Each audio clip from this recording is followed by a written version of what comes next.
Assalamualaikum warahmatullahi wabarakatuh. Perkenalkan, nama saya Atala Samurananta dengan NPM 231602174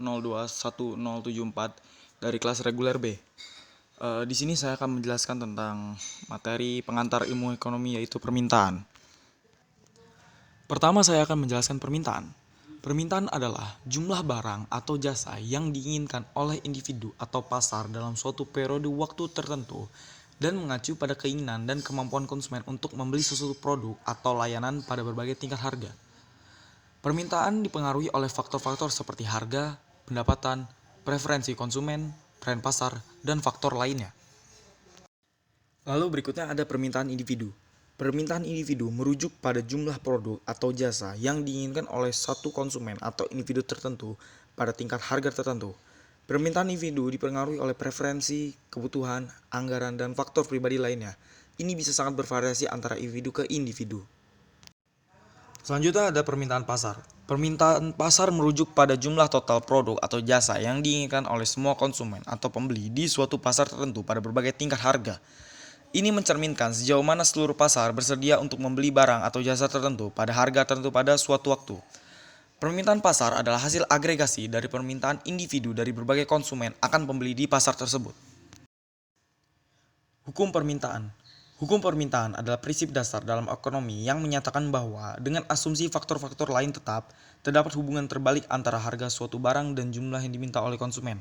Artinya, ketika harga suatu barang naik, ceteris paribus atau semua faktor lain tetap, jumlah yang diminta akan cenderung turun dan sebaliknya, ketika harga turun jumlah yang diminta akan cenderung naik. Berikut ini adalah contoh kurva permintaan yang bisa saya sampaikan. Sekarang saya akan membahas fungsi permintaan dalam bentuk umum. Fungsi permintaan dalam bentuk umum menyatakan hubungan antara harga barang dengan jumlah yang diminta.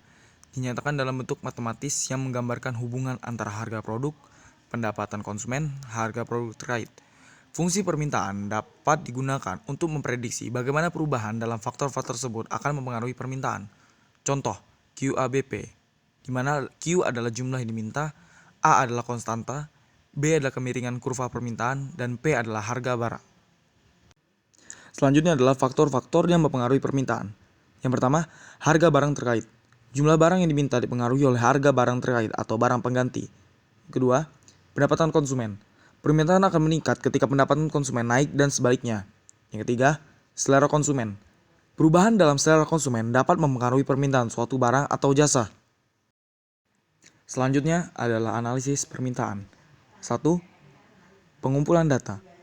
Mengumpulkan data tentang harga barang, jumlah yang diminta, dan faktor-faktor lain yang mempengaruhi permintaan. 2. Permodelan permintaan. Membuat model berdasarkan data yang dikumpulkan untuk mengidentifikasi hubungan antara harga dan jumlah yang diminta. 3. Menganalisis hasil. Menganalisis hasil permodelan untuk mengambil keputusan bisnis yang tepat dalam mengatur jumlah dan harga barang.